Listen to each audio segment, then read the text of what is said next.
Луѓе на Али Ахмети молеле кај Христијан Мицкоски Дуи да остане во власта, но биле одбиени. Биле подготвени да се откажат и од позицијата собраниски спикер, само за да бидат дел од владата на ВМРО ДПМН. Освен политичари, имало и бизнесмени, но и луѓе од соседна Албанија.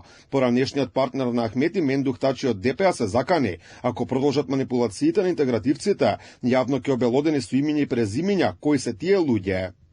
Ако отворат уста уште еден збор, тогаш на следниот јавен настап ќе кажам колку пати го молеа Мицкоски, кои со имиња и презимиња, бизнисмени од Скопје, луѓе од Албанија, колку се поклониле и како се согласиле да влезат во владата дури и без претседател на парламентот.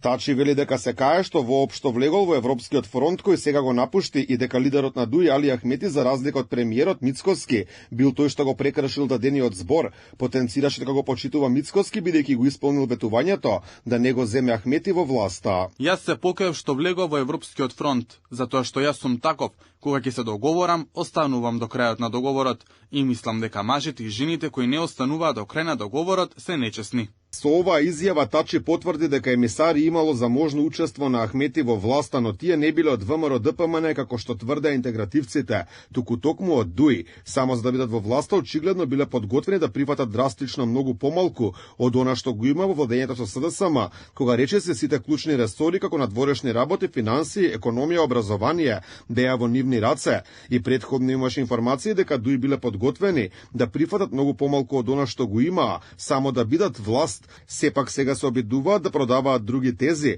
дека преку емисари им пристигнувале пораки по локалното изборно соочување да бидат дел од владата, како и дека ќе имало предвремени парламентарни избори. Од ВМРО ДПМН реагираа дека предвремени избори нема да има, ни дека интегративците се користат со ефтини трикови со цел прикривање на паниката пред сигурниот изборен пораз.